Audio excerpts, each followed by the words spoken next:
ماہنامہ ترجمان القرآن دور حاضر میں قرآن مجید کے پیغام کو سمجھنے کا بہترین ذریعہ تازہ شمارے کی آڈیو ریکارڈنگ پیش کی جا رہی ہے، سماعت فرمائیے۔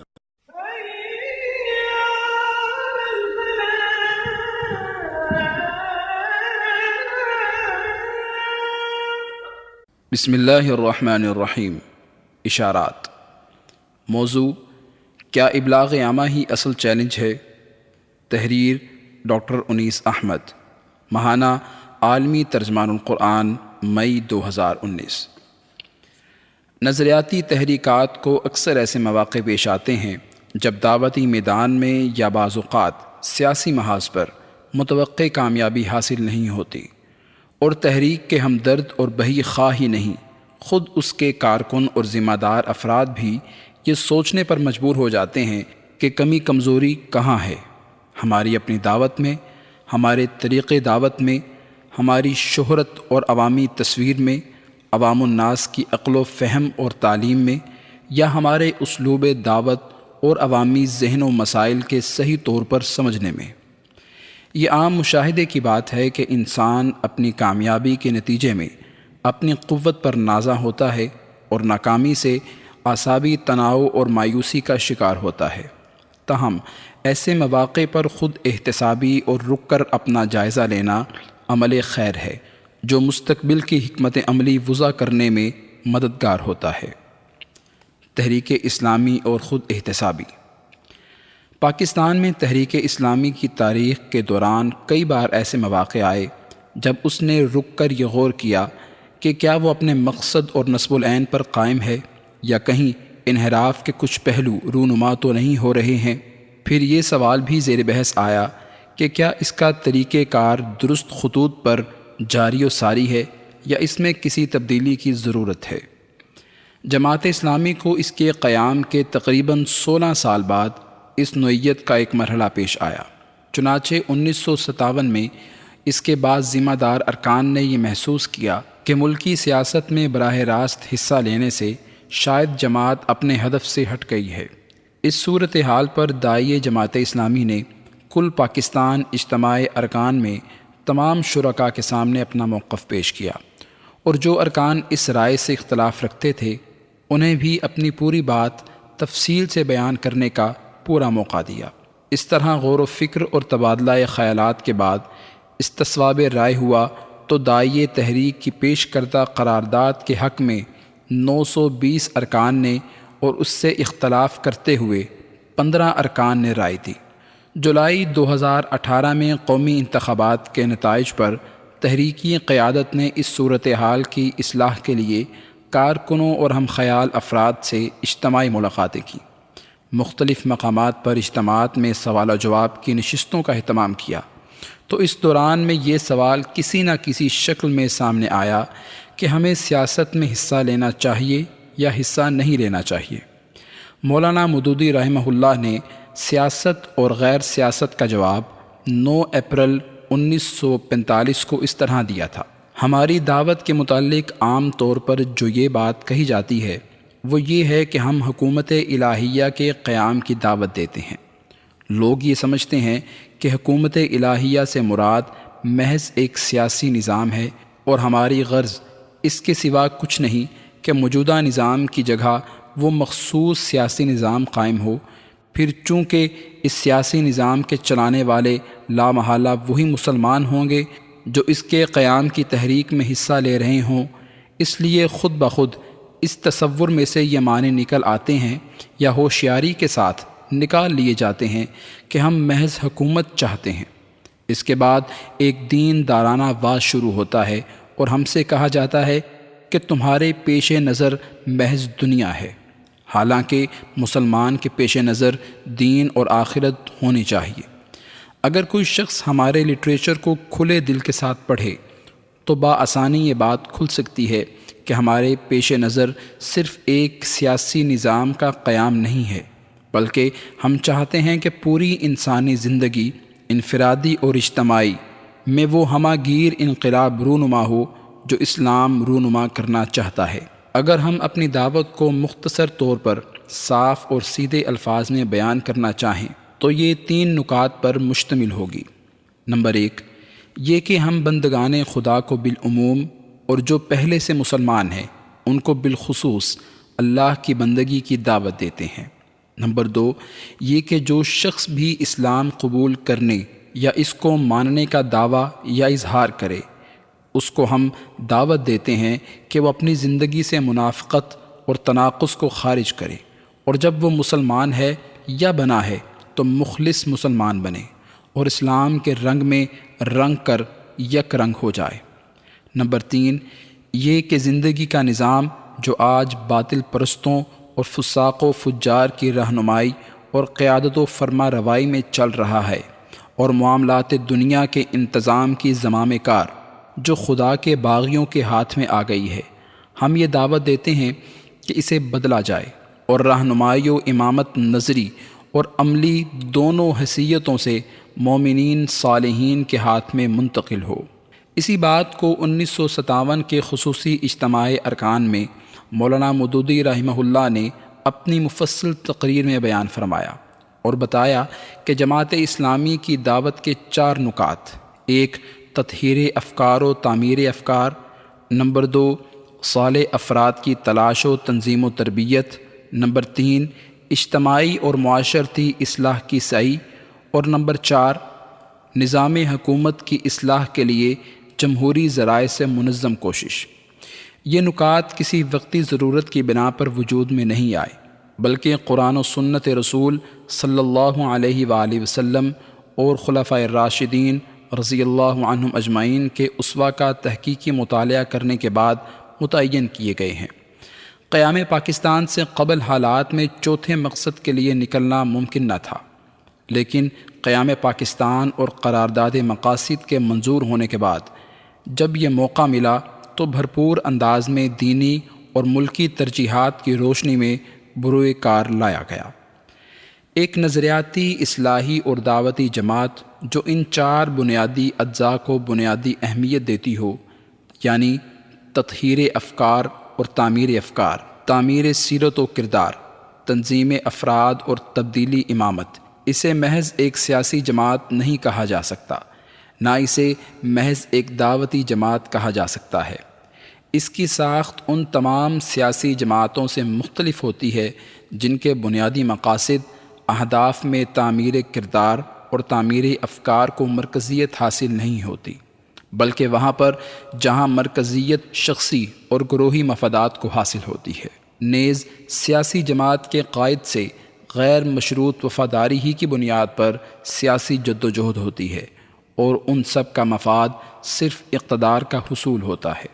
ایک اصلاحی دعوتی جماعت کی منزل مقصود محض سیاسی اقتدار نہیں ہوتا، بلکہ یہ اس کے اصل مقصد کے حصول کا ایک ذریعہ ہوتا ہے۔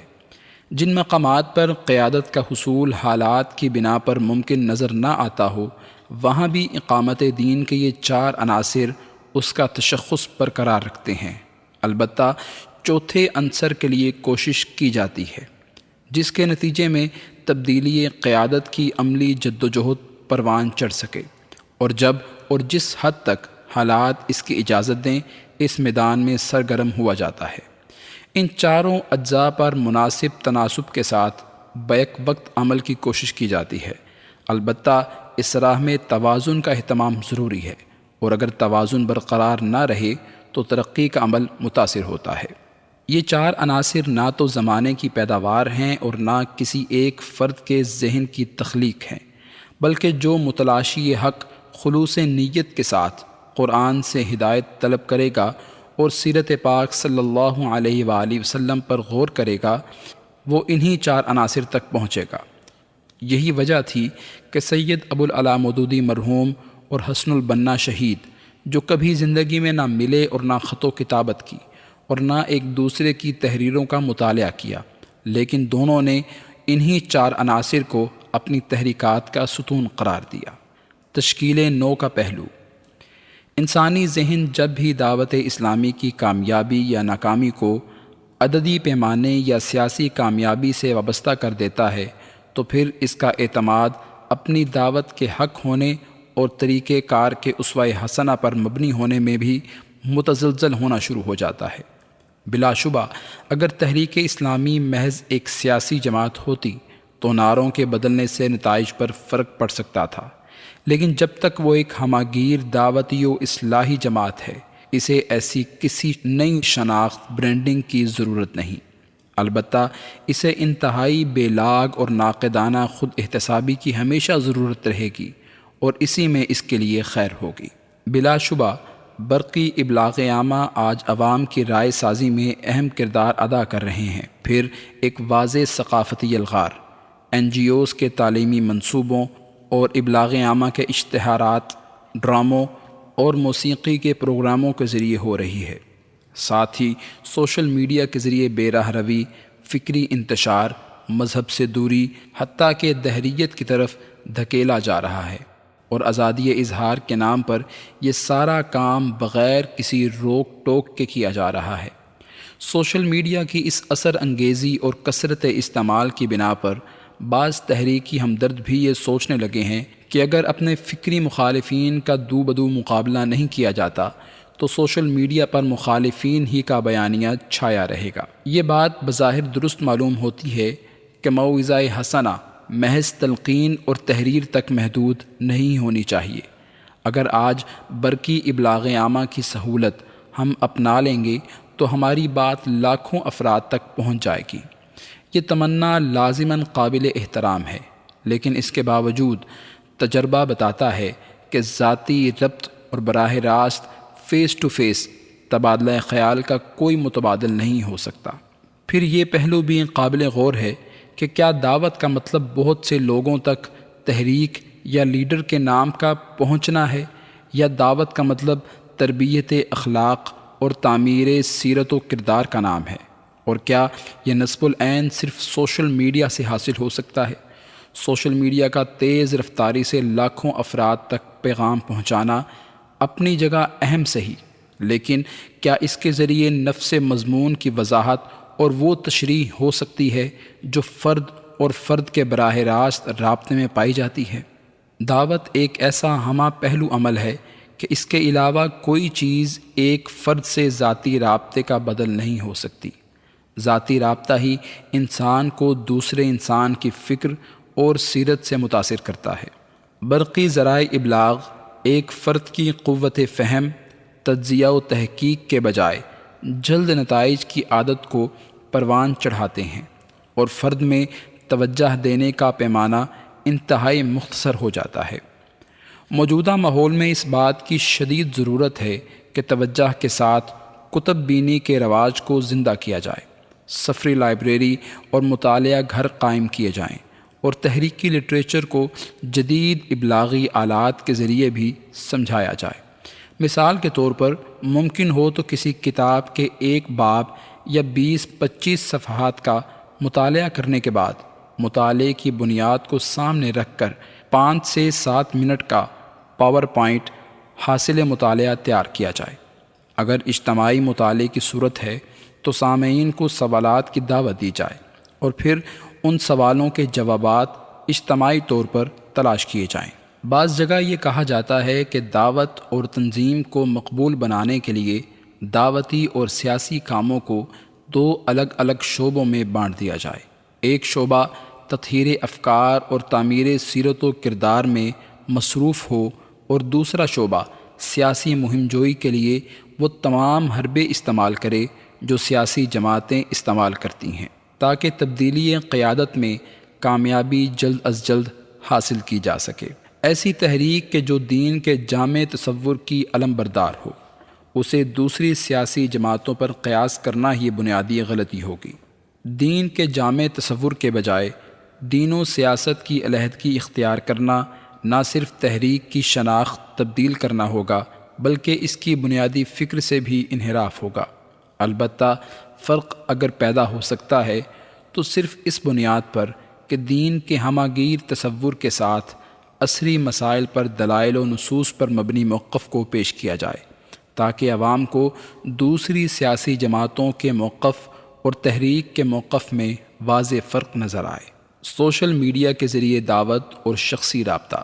سوشل میڈیا کے ذریعے دعوت عام کرنا ایک مثبت تجویز ہے، لیکن دعوت اسلام میں ذاتی کردار اور شخصیت کا عنصر سب سے زیادہ اہم ہے۔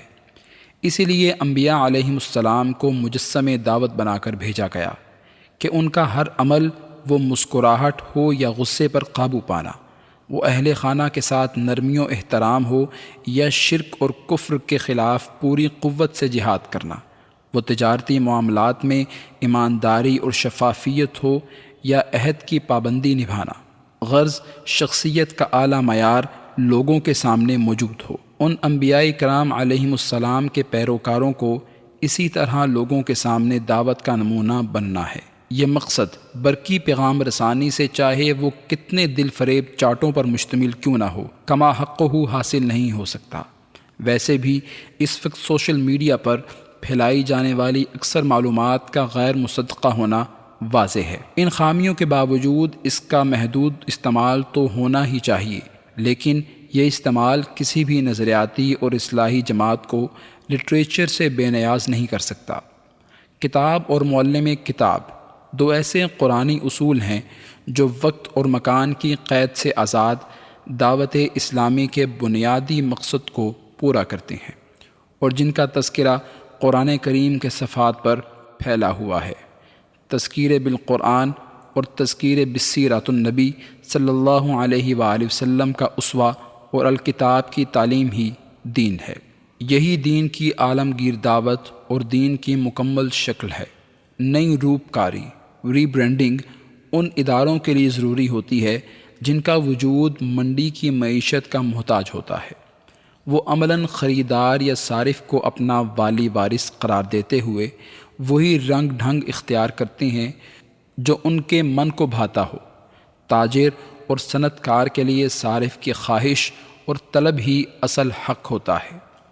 اسی لیے بینک ہوں یا دوا ساز ادارے، کپڑے فروخت کرنے والے ہوں یا سامان آرائش بنانے والے، وہ اپنا تجارتی نشان، برانڈ اور تعارفی نعرے ایسے رنگوں کے انتخاب سے پیش کرتے ہیں جو جاذب نگاہ ہو، جبکہ دعوت قرآن و سنت ابدی اصولوں کی صورت میں ہمارے پاس اپنی مکمل ترین شکل میں آج بھی موجود ہے۔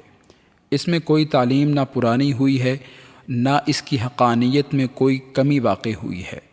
اس کی کشش اور اثر آج بھی ایک طالب حق کے لیے ویسا ہی ہے جیسا دور رسالت صلی اللہ علیہ وآلہ وسلم میں مکہ اور مدینہ کے ماحول میں تھا۔ کتاب اور رسول اللہ صلی اللہ علیہ وآلہ وسلم خود یہ بات سمجھاتے ہیں کہ اس دعوت کو کس موقع پر، کس طرح، کن الفاظ میں اور کس فرد کے سامنے رکھا جائے۔ اگر موعظہ، کمیونیکیشن ہو تو وہ احسن ہو، اور اگر جدال، ڈائیلاگ ہو تو وہ بھی احسن ہو، اگر حکمت کا استعمال ہو تو وہ بھی اعلیٰ ترین ہو، بات لازماً کھری اور دل نشین ہو، کھردری نہ ہو، بات کرنے والا تھانے دار بن کر بات نہ کرے، نہ اس کے اظہار بیان اور طرز عمل اور طرز معاشرت سے برتری کا اظہار ہو، وہ ہر لمحے شگفتہ چہرے کے ساتھ جو اسوہ نبوی صلی اللہ علیہ وآلہ وسلم ہے، مختصر اور ہمدردانہ الدین النصیحہ بات کرے۔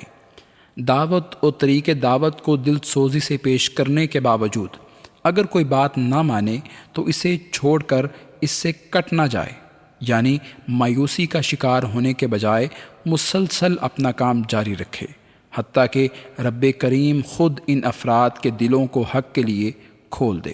ایسے موقع پر بھی اپنی بندگی اور حلم اور خاکساری کو برقرار رکھتے ہوئے اللہ رب العالمین سے استغفار طلب کرتا رہے، اور اسے اپنا کارنامہ یا قیادت کا کرشمہ، حکمت عملی کی برتری، اپنے منصوبے کی کامیابی نہ سمجھے، بلکہ اللہ تعالیٰ کی عنایت سمجھے۔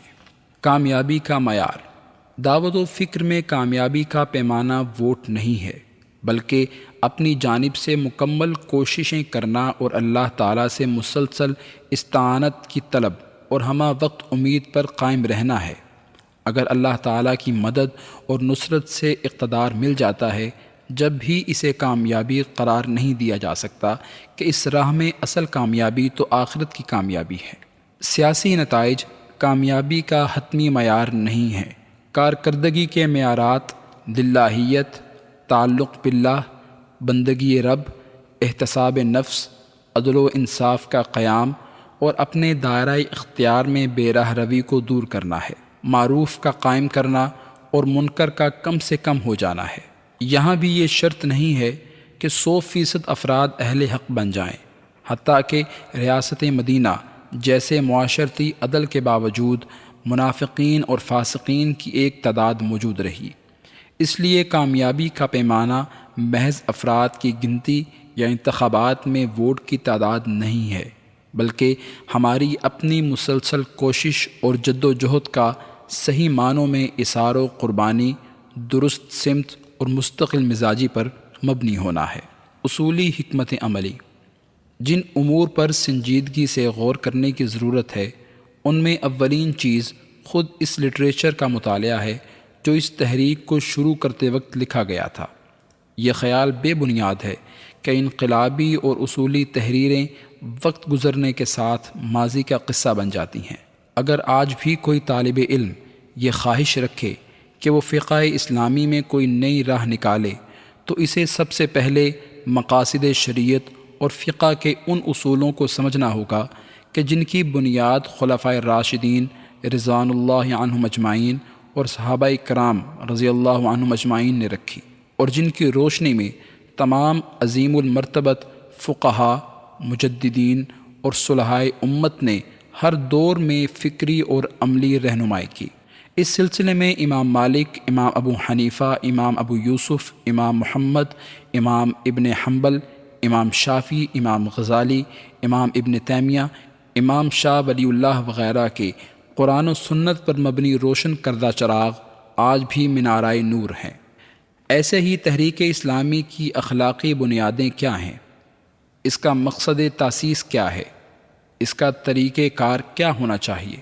یہ سب موضوعات سنجیدہ مطالعے اور غور و فکر کا مطالبہ کرتے ہیں، جن سے کوئی لیڈر اور کارکن بے نیاز نہیں ہو سکتا۔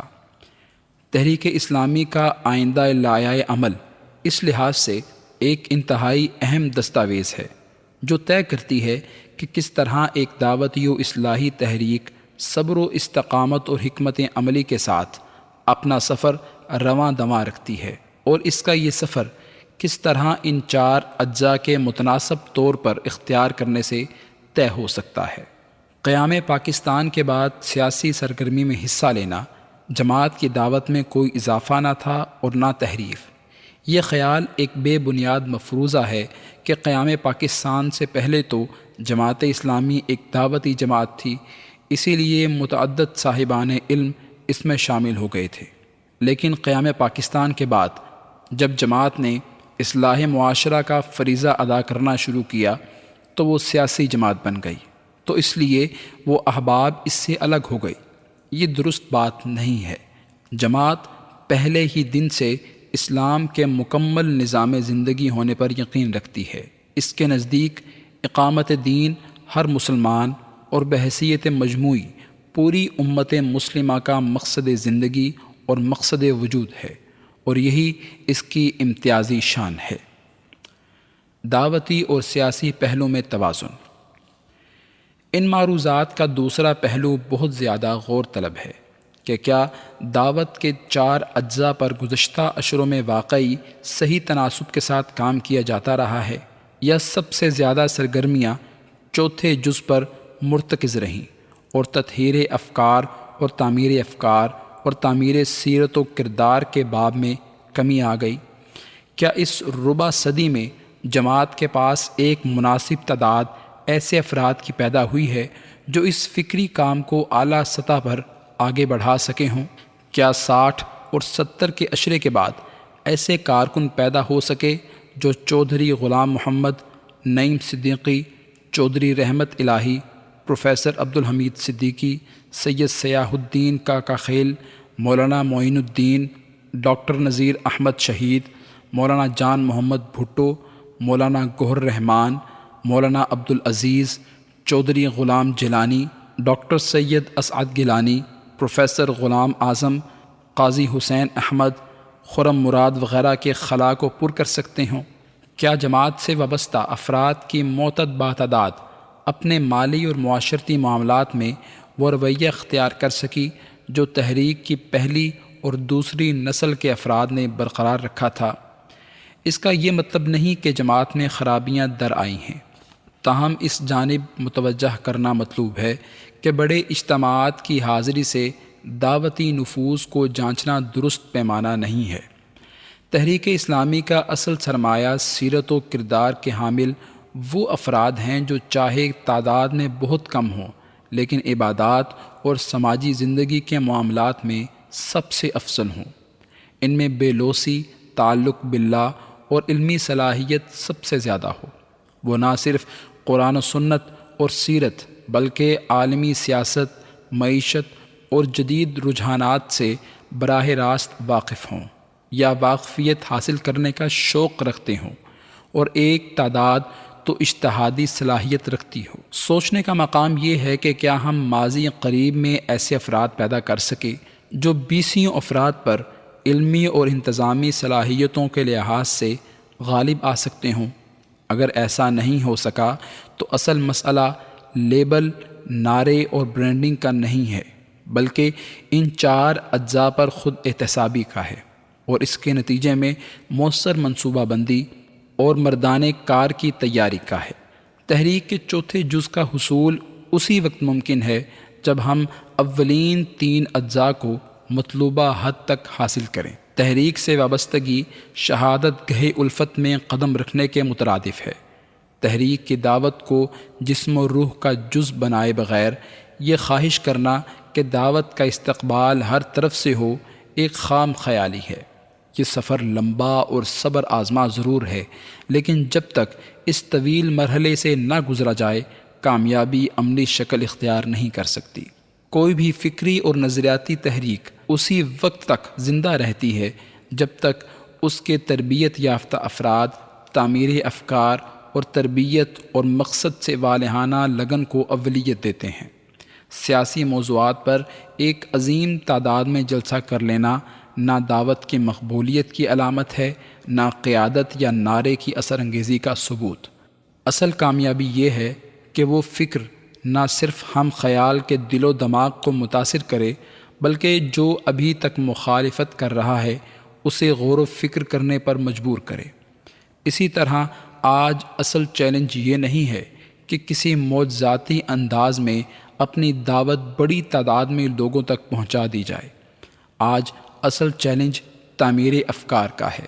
مستشرقین اسلام کی نئی نئی تعبیرات گھڑتے اور خود اسلام کو تاریخ کا ایک دور قرار دیتے ہوئے پوسٹ اسلامزم جیسی اصطلاحات استعمال کر رہے ہیں۔ یہ کیسی بدقسمتی ہے کہ غیر مسلم ہی نہیں، خود مسلمان دانشور بھی مغربی تقلید میں اس اصطلاح کا استعمال کر رہے ہیں۔ اس چیلنج کو سمجھنا تحریک اسلامی کی ذمہ داری ہے۔ یہ کام ایسے افراد تیار کرنے سے ممکن ہے جو اسلام کے منشا کو مکمل طور پر سمجھنے اور جذب کرنے کے بعد تحریکی فکر اور قرآنی پیغام کو آگے بڑھانے کی صلاحیت رکھتے ہوں۔ یہ مسئلہ افراد کی کثرت کا نہیں ہے بلکہ پیغام کی تاثیر کا ہے۔ آج کے معاشی، سیاسی، معاشرتی، ثقافتی اور تعلیمی مسائل پر تحریک کے موقف کو قرآن و سنت کے نصوص اور جدید فکر کے تنقیدی جائزے کے ساتھ پیش کرنا ہے۔ اس بنیادی کام کے بغیر لاکھوں افراد تک جدید برقی ذرائع سے محض اپنا نام پہنچانا تو ممکن ہے، لیکن اس کا نتیجہ صرف یہ ہوگا کہ یہ بات ایک کان سے سنی جائے اور دوسرے کان سے نکال دی جائے۔ دعوت کی اثر انگیزی اسی وقت ہوگی جب فرد کا فرد سے رابطہ، تبادلہ خیالات اور داعی کی شخصیت خود اپنے ہر عمل سے دعوت کا مرقع ہو۔ یہ کام آج بھی اسی طرح ہو سکتا ہے جس طرح جماعت اسلامی کی تاسیس کے بعد تک ہوتا رہا اور جس کے لیے بعض ادارے بھی قائم کیے گئے۔ گویا کہ مسئلہ ترجیحات کا ہے۔ اگر ترجیح محض سیاسی کامیابی ہوگی تو یہ کام کبھی عملی شکل اختیار نہیں کرے گا۔ اگر ترجیح دعوت کے چاروں اجزاء ہوں گے تو یہ کام نہ صرف آسان ہوگا بلکہ اس کے نتائج جماعت کے سیاسی اثر امپیکٹ کی شکل میں ظاہر ہوں گے، اور جماعت کی اثر انگیزی وقتی طور پر نہیں بلکہ دیر پا اور طویل المیعاد سطح پر ہو سکے گی۔ ادارہ عکس و آواز آڈیو اور ویڈیو کی دنیا میں معروف نام، دروس قرآن و حدیث، حمد باری تعالی، نعت رسول مقبول، نصیحت آمیز تقاریر، تحریکی ترانے اور مشہور نظمیں عرصہ دراز سے آپ کی خدمت میں پیش کر رہا ہے۔ دعوت و تبلیغ کے لیے ادارہ عکس و آواز ایک منفرد انداز کے ساتھ